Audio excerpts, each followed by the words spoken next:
Welcome or welcome back to the Toasty Show. First episode of what we are currently calling Film Note.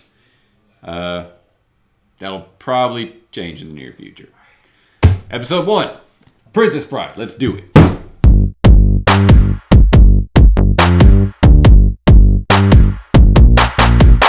Okay, so first things first.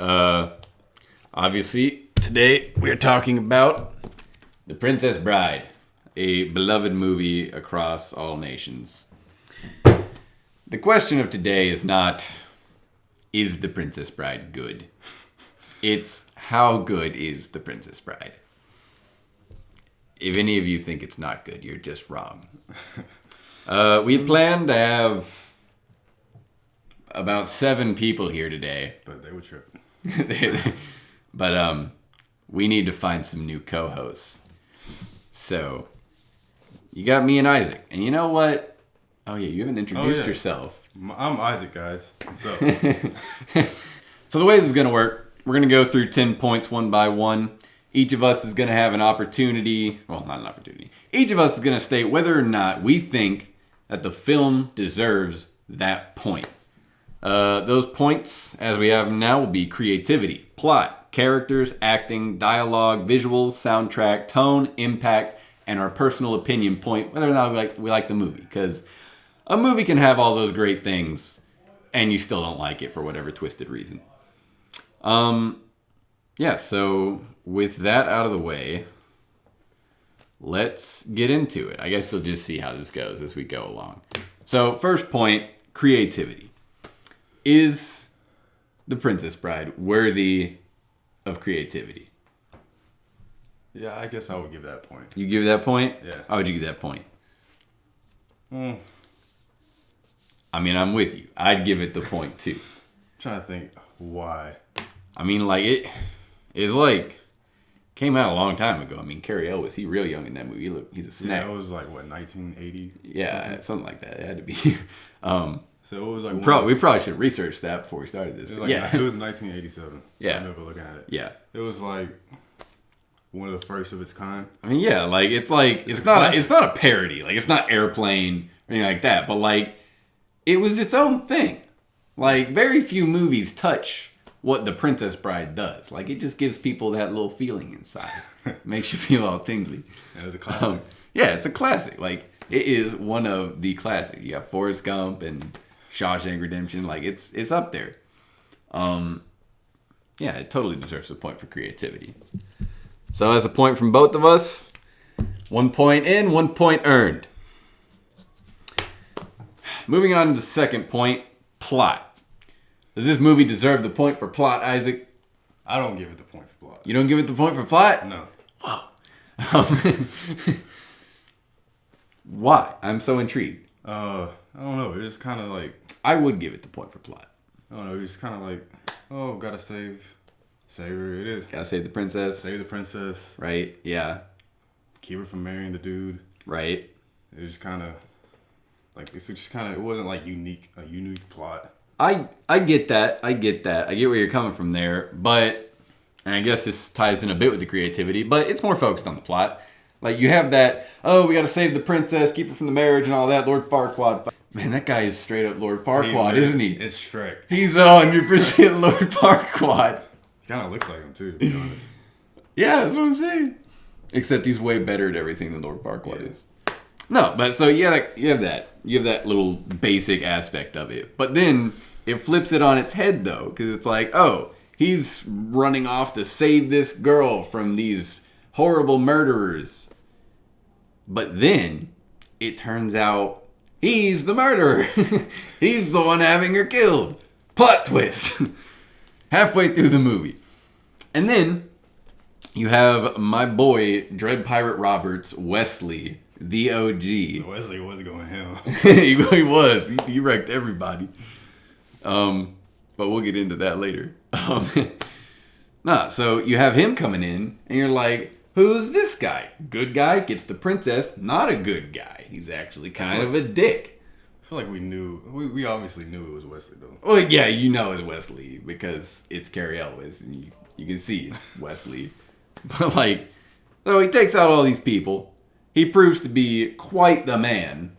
So that's really building up this plot. And then he captures the princess. You think he's bad. Suddenly, bam, she's back in love with him. Like, plot twist number 2. Man, she was always in love with him. You're right. It's a love story. She got kidnapped. She did. And then, like, 2 seconds later, he was there. I was like, how did he find her? Like, how did, you know? See, the other aspect of this plot that makes it kind of interesting, though, is in the first few scenes, you're cutting back to this little grandpa telling his son a story. That's part of the plot, too, that a lot of people forget. Yeah. And, you know, it's like, it's a coming-of-age story. Not really. But it's I don't know. It's just it's really heartfelt, you know. Like, this kid is falling in love with these characters before your eyes, and this grandpa, this is something he holds near and dear to his heart all throughout his life.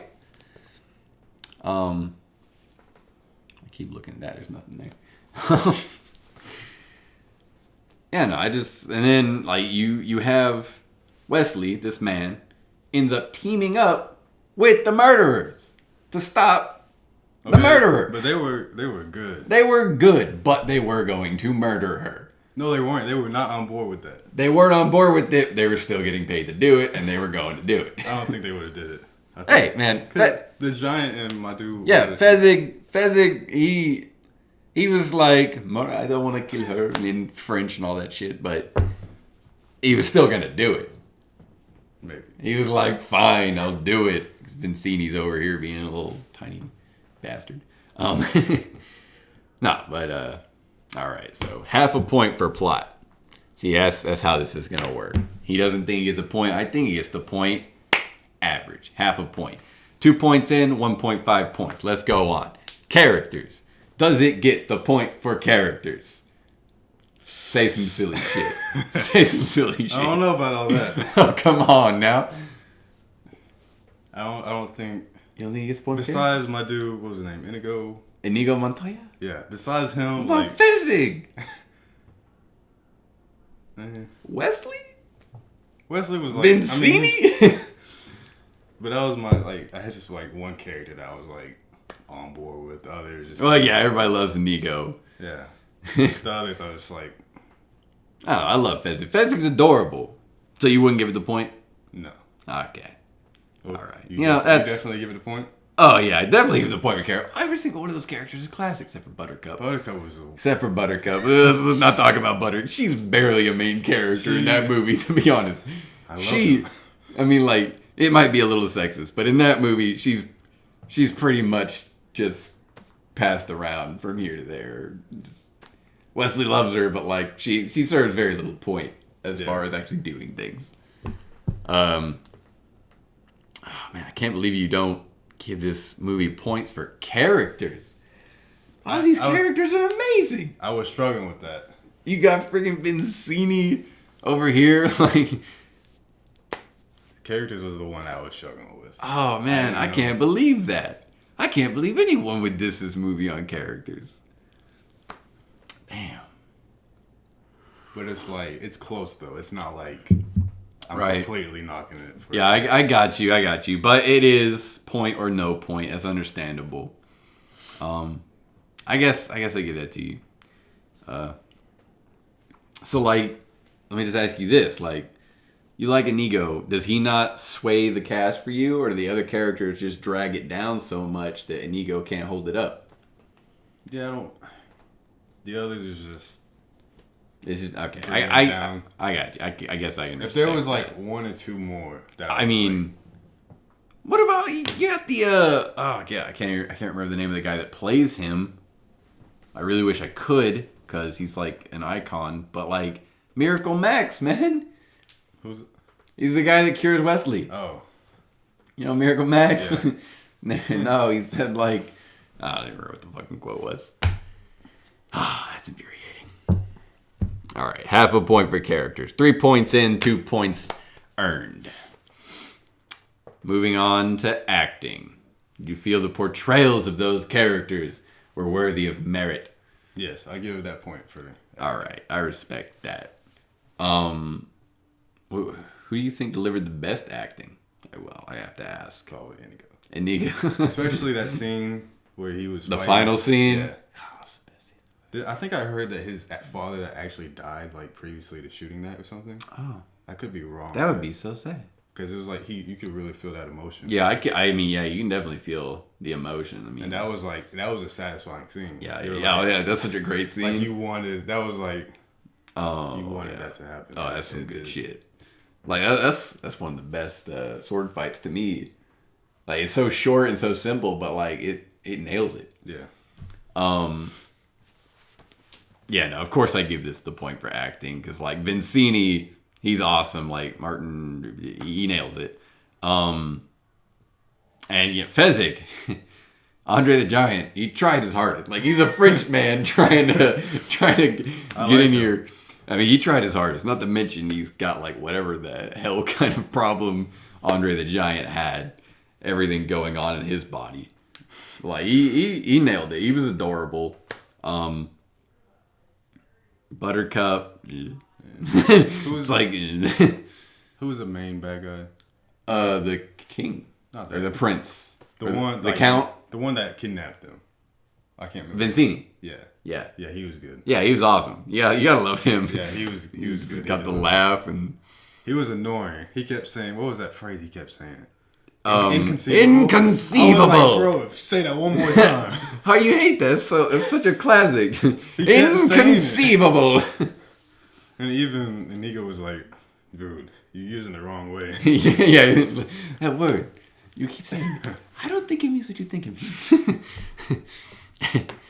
Yeah, all right, so we both gave it the point for acting, full point. 4 points in, 3 points earned. Next up, dialogue. Of course this movie gets the point for dialogue. There's so many quotable lines in this movie. And not even, like, some not even quotable. They're just awesome lines. Yes.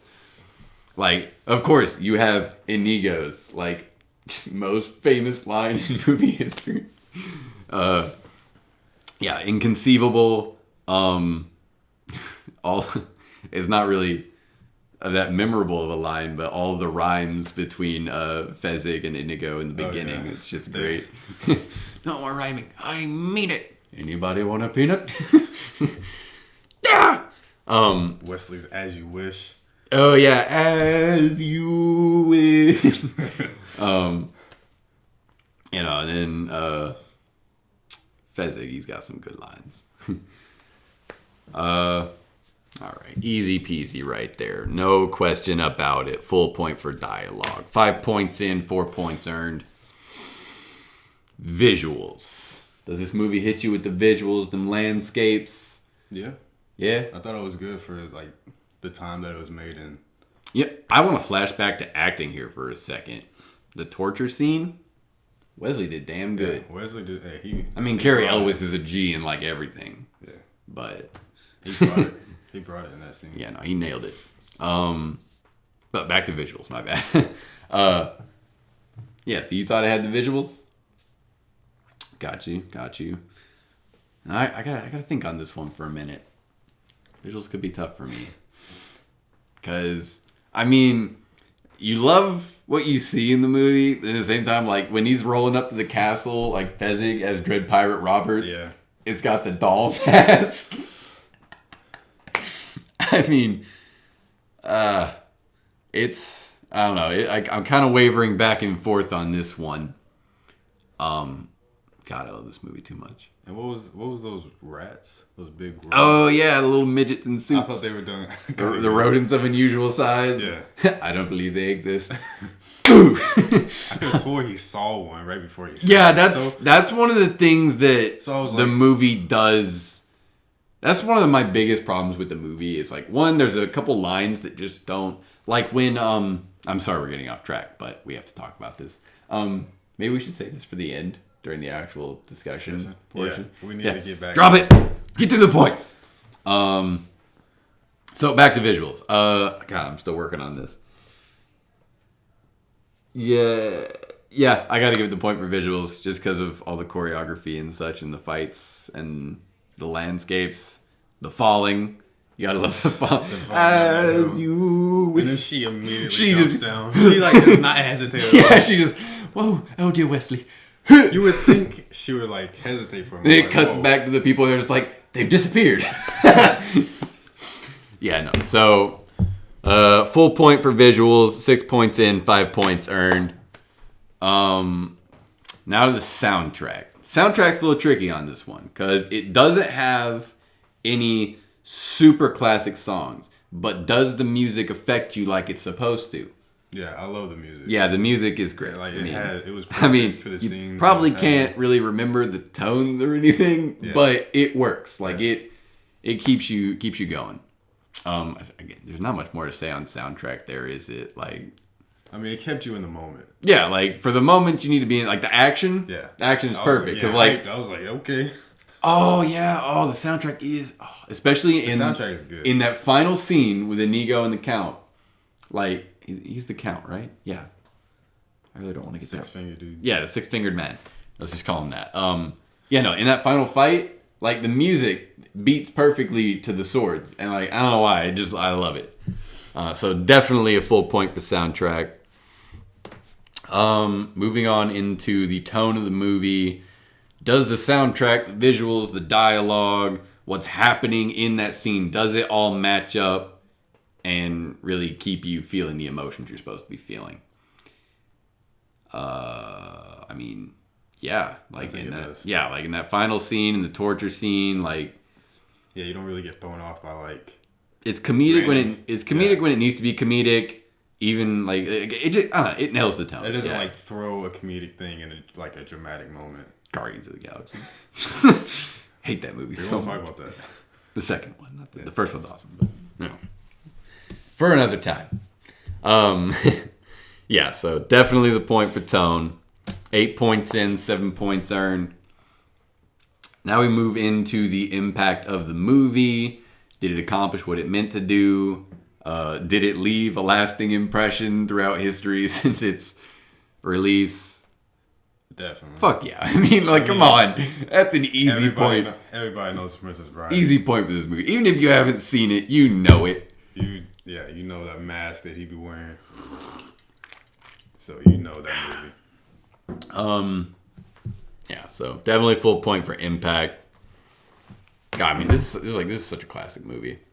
Like, I'd put this above Forrest Gump. I mean, I know like that's probably stretching a little bit, but I mean, this movie is so just wonderful. Anything else to say on impact? No? All right. So moving on to our final point, wrapping up the rating. Hope it didn't take too long. Opinion. Our personal opinion. Did we like the movie? Did we not like the movie? Hell yeah, I like the movie. I mean, come on. I enjoyed the movie, but I don't think I would want to like take an hour and 30 minutes out of my day to like sit down and watch it. Well, it's do you like it? We kept rewatchability off this list for a reason. Some movies. So I aren't. guess I will have to. I mean, it's like just the opinion. Is, do you like the movie? Do you not like the movie? Like, is it a good movie or is it a bad movie? Maybe your personal. Because we tried to keep everything else objective as possible. So like subjectively, I'm not gonna knock you if you don't. Well, I am gonna personally knock you, but I'm not. So, Yeah. Opinion. Yeah. All right. So one final point for opinion. So that covers our 10 points. If you feel a flaw in there, leave a comment about it. Like we are down to tweak this. This is a rough draft. We worked on it as much as we possibly could before this, but we are open to changes, definitely. Yeah. So 9 points out of 10. Now, there's two of us. Overall, we have the opportunity, if we feel it necessary, to add 1 point onto this movie. You have half a point, I have half a point. I feel like it deserves my half the point. I'm going to give it my extra half the point. I'm going to bring it up to a 9.5. Whatever you think, if it earns the 10 or not, that's up to you. It's your half the point. I don't think it gets mine. You don't think it gets a 10? I don't think it gets mine. Yeah, oh man, it gets a 10. It escapes. Our first film just narrowly misses. A sad defeat for The Princess Bride. But I mean, it's an excellent score. But God, I wanted it to be perfect. So there you have it. Our official Toasty Show rating for The Princess Bride. A 9.5 out of 10. So now we're going to move on and talk about the movie a little bit. So, first things first on our discussion, little preset questions we have. Best character and worst character. Pretty sure I already know your favorite character in the movie. That's right. Inigo Montoya. Yep, definitely. He steals the show. By far my favorite character in that movie.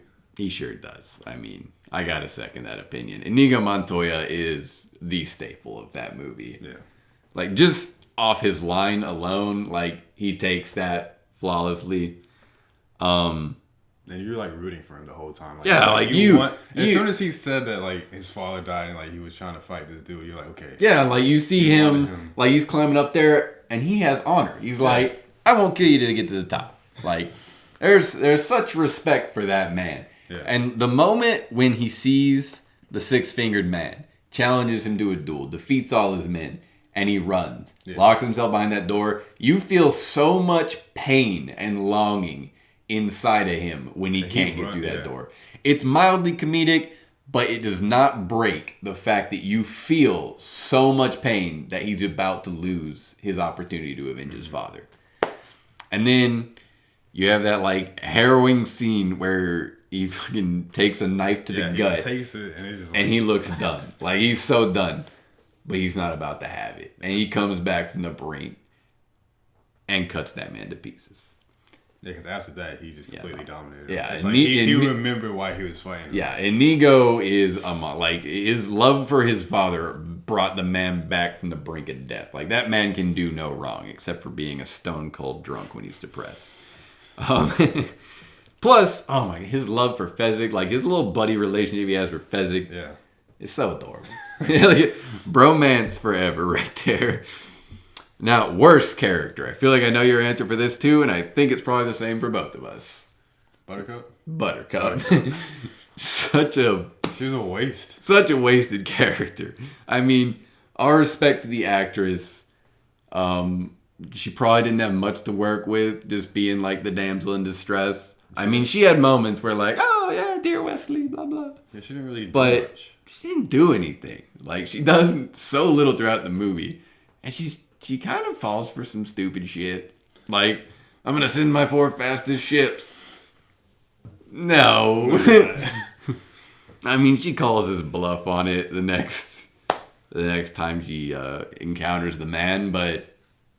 Nah, just so weak of a character. Like, even the torture guy, like the dude down in the dungeon, like, even he's better. Yeah. Fun fact, when he first started, like, talking, you know, and he was like, don't even think of trying to escape. That was, like, ad-libbed. Like, they didn't tell him to do that, and, like, the whole fucking crew just started cracking up. But yeah, no, yeah, that's easy. Inigo, Buttercup, totally opposite ends of the spectrum. Completely. Easy choice for anybody. You gotta pay respect to Wesley, though. Yeah. I was gonna ask, who was your second favorite? Second favorite? That's so much harder. Because, I mean, Vincini's great, but he's only in a little bit of the movie. Yeah. Even though, when you think of The Princess Bride, like, he has a very lasting impact on the movie. I gotta say, the prince, can't remember his last name, but the prince, like, Humperdinck. Yeah, Humperdinck. When he first shows up and he's doing all the tracking and stuff, which it's less impressive as you go on, but like in the beginning, you're like, damn, this guy's a badass. He's like, the victor went here and here and here and here. One shuffled off in this direction. And he's like, someone has beaten a giant. And you're like, damn. How did he know he was a giant, first of all? And then like just jumps up and just on the horse and like, you're like, damn. He's a badass, but he orchestrated the entire thing. So you're like, okay, that's how he knew everything. You know, like it's all good. The Six-Fingered Man I do like a lot. I do really like the Six-Fingered Man. Like he's such a like just sinister bastard. Like his like you gotta love his when he's talking about the scientific approach with Wesley who's about to torture him. He's like, remember, this is for science, so be completely accurate. How did that make you feel? I feel like he was kind of more of a villain. Yeah, he was definitely a more significant villain than Humperdinck. Yeah. I would...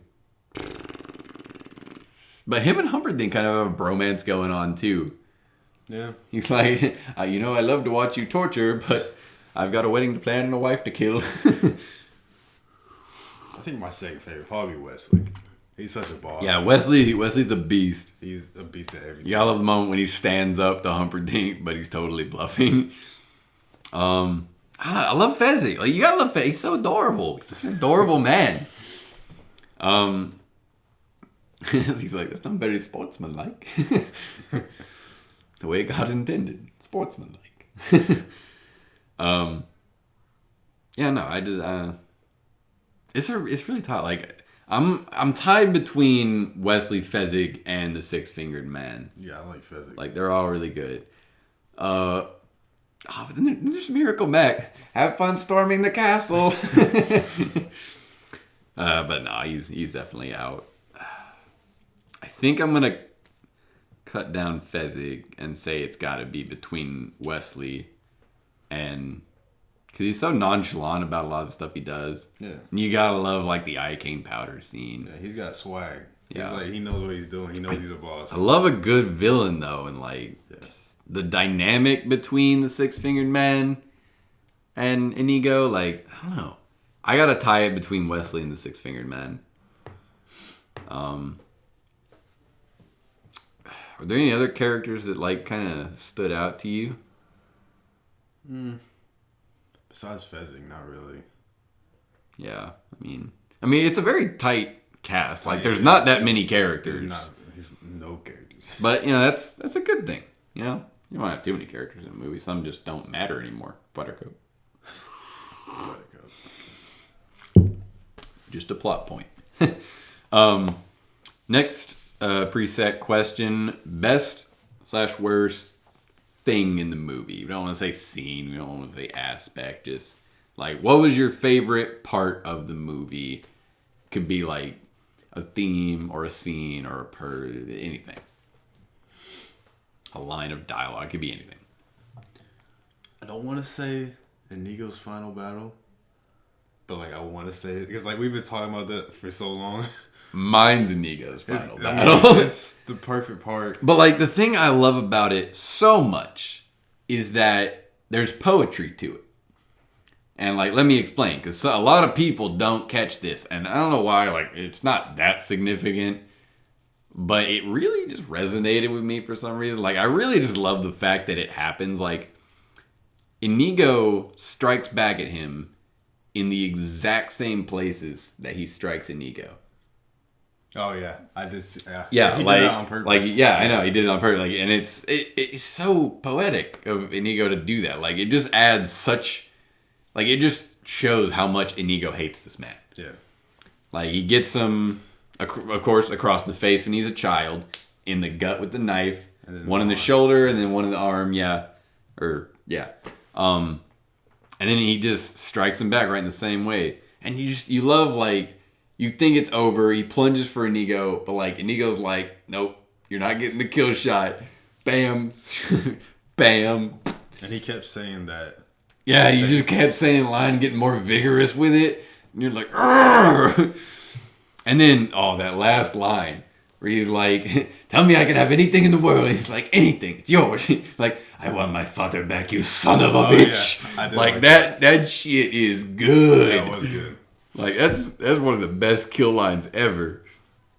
Oh, man. And I know there are many other co-hosts that would agree with that. Worst thing about the movie. I know some of mine. And it might just be me nitpicking, but I know some of mine. I don't know. Buttercup I didn't really like, but I don't know if I would put that. That's the worst. Yeah, I don't know if I put that. I'm gonna go over some of mine. Let you think. First off, you mentioned it earlier. The ROUSs. He sees one, and he says, "I don't think they exist." That could be just to comfort Buttercup, but to me, it's not that clear. Like, there's more that could have happened there that would have been like he's just like shielding her, but like I feel like that was it just came off as a little weird. That was like he sees one and then goes, "I don't think they exist," and like it catches him off guard. It clearly shows that he sees it too. It's not like it's it, right in front of him. It would have been so different if you hadn't seen the ROUSs up to that point. Yeah. And you would have been like, "Look, ROUSs." You wouldn't have like seen this rat earlier and been like, "Huh, that's weird." I mean, I love the ROUSs just because they're rodents of unusual size. It's just stupid and goofy, but it's great. But just that particular line just messed it up for me a little bit. And the other thing is, I'm going to go for Fezzik here. He says a line very early when Inigo is going to fight Wesley. He's like, men in masks can't be trusted, or something along those lines. I might be paraphrasing. That holds, like, no weight at all in the movie. Yeah, that's true. Like, there's nothing more to that statement, but it's so focused on. Yeah. Like, Wesley's a completely trustable person. Like, he's totally fine. No one else wears a mask in the movie. But him. Yeah. Like, no one else can be trusted in the movie. None of them wear masks. I mean... That's probably why. I mean... It's ironic. I guess, but, like, it's just... It's like, ironic, but, like, we... I don't know. It just bothers me. Unless you think deeper about it, you're not going to Like, to me, it's such a pointless line. And I hear it, and I'm like, that's such a throwaway, like... Unless it was intended to be, like, ironic, because everybody else, you can't really trust. That's like... There are circumstances in which these things wouldn't bother me, but I'm not sure those circumstances are really, like, what it's going for there. I mean, like, I guess one thing you could say is nobody trusts him. Like, and even the person doesn't even fully trust him until he takes the mask off and you know it's Wesley. And then you trust him from then on out. Then he becomes your main character. So I guess there's that, but I don't know. It bothers me when I watch it. Yeah. A thing of mine is, like, were they planning on trying to kidnap her from the beginning? Like, when they were just standing there waiting on her? Yeah. They were because Humperdinck hired them. Okay. Humperdinck hired them to start the war with Gilder, blah, blah, blah, blah. And another thing is, like, Wesley came out of nowhere. Oh, yeah, he just comes out of nowhere. Like, there's no, like, he didn't explain how he found her. That's where I could see you giving that point off on the plot. Yeah. That's where I could see that. Like, it kind of picks up out of nowhere. Like, unless he's always watching for Buttercup. Unless he's always got an eye on her. Yeah. Like he's always. But, like, again, that's another circumstantial thing. Like, if that was there, it's forgivable, but it doesn't say that in the movie. Maybe it does in the book. I don't know. But, I don't know. My brother would probably know. He knows everything about this movie. But he couldn't be here because of insinuating circumstances. Yeah, no, I definitely get that. That's one of the plot holes in the movie is that he comes straight up out of nowhere. Another thing, I don't know if I'm nitpicking, but they didn't really build up their romance. Oh, it's like yeah. Literally at the 5-minute mark, they're kissing, and I'm like, I literally saw the time it said 5 minutes. I was like, that escalated very quickly. I looked right at the time. 5 minutes. It escalated very quickly. Yeah. There was no. I mean, like. I feel like at heart, The Princess Bride doesn't really set as a romance. It tries to be, but it's not. I know, but I feel like they should have at least they should have built it up a little bit more. Yeah, but they should have made Buttercup. That's the thing. It's like it's not so much they should have tried to build up the romance more. They just should have made Buttercup a more influential character or give her more substance, and then the romance would have taken care of itself. Yeah. Like, she just doesn't do anything, so you're like, Buttercup. Wesley's awesome. He's romantic. Wesley. Buttercup.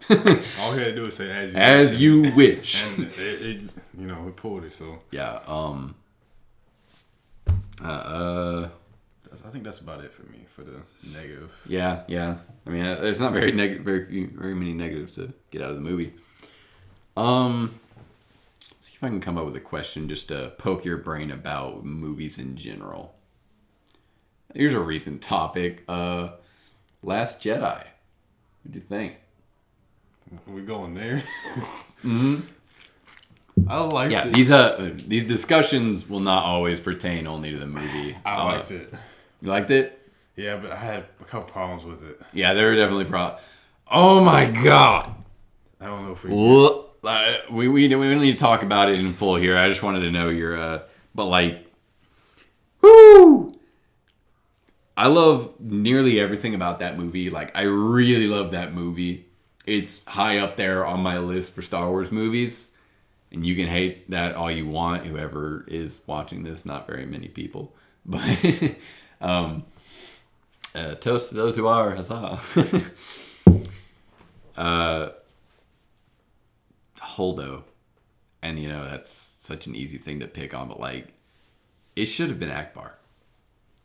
Yeah. And I was one of the first people to say that. Like, I remember talking about it right after I saw it opening night. I was like, that should have been Akbar. Like, that would have been such a great in for him. Like, because he didn't really have any part in that movie. Like, everything else about the movie didn't go how I envisioned it going beforehand. And in some ways, I'm thankful because Poe Dameron's still alive, and that makes me very happy. I saw no way he was making it out of that movie alive. But now he's like leader of the resistance, so it's cool. Because he's like my favorite new character.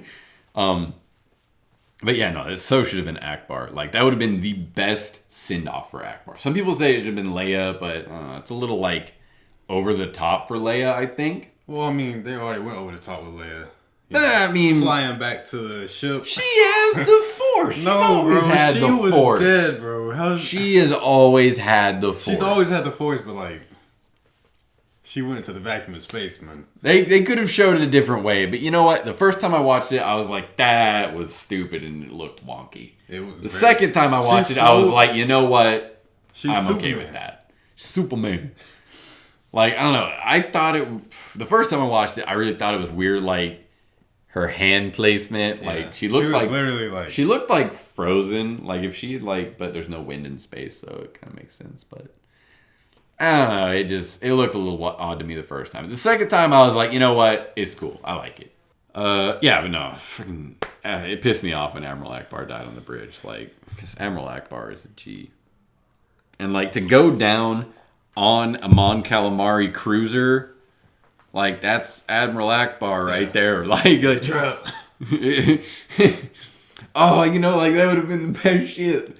Just like, he's like turning around and they're just like looking at him and like, what the hell? And like, what if he like communicated to them? Like, he's like, it's a trap. And then he just said, it's a trap.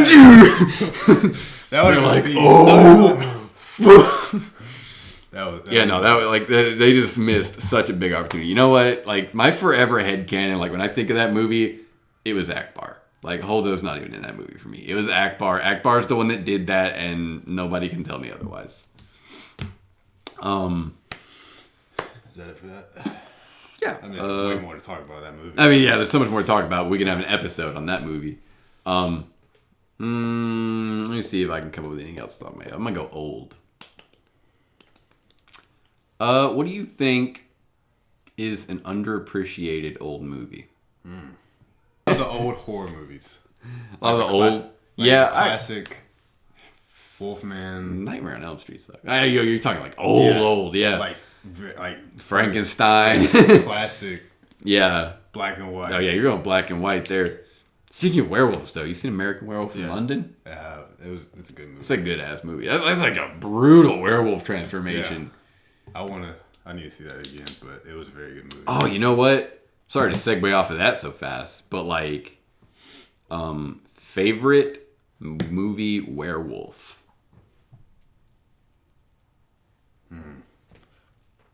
Probably that.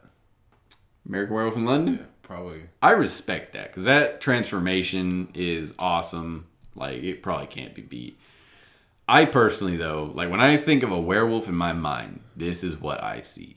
The werewolves from Van Helsing. Yeah. Yeah. Yeah, I mean, like, they look so good. Like, they're so humanoid, but, like, still beast-like. They're, like, the perfect cross between a wolf and a man. Like, American Werewolf in London goes more wolf. Yeah, it's definitely way more. And, of course, the Wolf Man goes more man. But, yeah, no, it's the perfect cross there. What was I going to say? I don't remember. Oh, yeah, the transformation in Van Helsing is really good, too. Yeah. Like, he's, like, ripping skin off, climbing up the wall. I watch that movie every Halloween. Some people say it's bad. You know what? Those people can just go lay in a hole somewhere. Don't die, but sit in a hole for a while and think about what you did. What else was I going to say? Best X-Men film. And we can wrap up off of this question. Best X-Men film. Best X-Men film. Okay, are we just like... All the X-Men films. I wouldn't count Deadpool. So we counting Logan? Yeah, Logan's... Yeah. Okay, then definitely Logan. Definitely Logan? Okay. Because I didn't know if we were counting that or we were just going just X-Men. Right, I got you. I haven't seen the original 3 in a long time. Yeah, Obviously not Last Stand. It's got its flaws. I actually don't hate it as much as other people do, but it does have its flaws. I respect that. X-Men 1, it's got such a weird plot line there with the Statue of Liberty and the man that turns into water. It's just weird. X2 is pretty beastly. You absolutely have to love X2. I mean, because that's when Logan goes beast for the first time. Yeah. Like, and then there's I actually didn't hate Origins as much as other people. Yeah. No, I liked Origins more than, what was it, just X-Men Wolverine.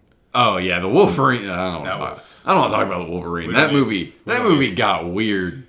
They should not have gone to Asia. We need to talk about that movie. There was some it was just weird from start to finish. Like, as soon as I saw that it was like in Asia, I was like, it was a little misplaced for an X-Men movie. I didn't hate Origins as much. In fact, because I'm not a Deadpool fan, you know that I'm a Deathstroke fan. But like when I saw Deadpool in that movie, I was like, that dude looks badass. Like, especially like. Just the fight. Like, that fight was beastly. The fight was beast. And you know what? People can go screw themselves that give the Deadpool arm blade shit. Because, like, nobody gave Lady Deathstrike shit. She has blades coming out of her fingers that are like this long. Where the fuck are those coming from? But we can admit that Deadpool was weak. I liked him. Okay, but like... Well, he was taking on Sabretooth and Wolverine. But the Deadpool we got now... I mean, he's funny, but I'm not a fan of him. I don't like that Deadpool. So you like the other Deadpool better? Kinda, yeah.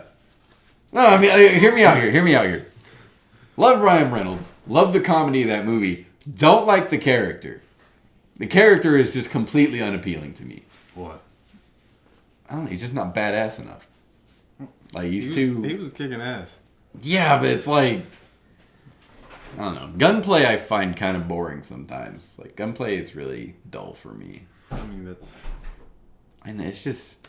Like, unless you're doing, like, some John Wick shit, like, gunplay is kind of dull. It's like... He had some bang. He had some moments. Bang. Like, it's... You're fired up. Like when he shot... The 3 guys and killed 2 of them. Yeah, it's... He had some moments. There's some... I'm not gonna lie. That movie's a great movie. And I knew it would be great going in. Doesn't mean I like the character. I don't like the character. I just don't. But like, nah, man. Like just the arm blade katanas. I was digging it at the time.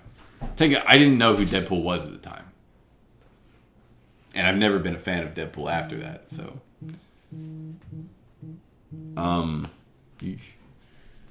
let's wrap up real quick. No, like just the moment Logan like climbs like all the fucking way to the top, look back down at Deadpool, and Deadpool just, yeah, I can teleport. Like he was beastly, dude. Just an amalgamation of all these different abilities, just fucking them up.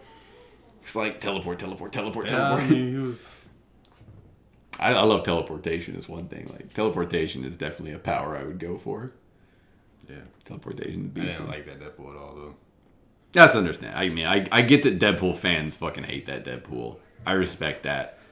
I like that Deadpool because he's badass. I like badass characters. That's why Deathstroke is better than Deadpool every day of the week. Yeah, so let's wrap up.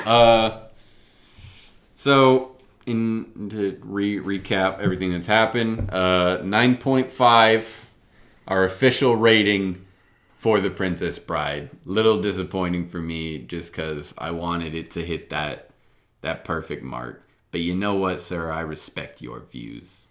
Yeah, so next week we'll be doing Goonies. Be sure to tune in for that. Let us know if you think we should tweak anything. This is a kind of really rough draft of what we're doing, but I feel like it went pretty well, despite a lot of insinuating circumstances. We won't get into that, though.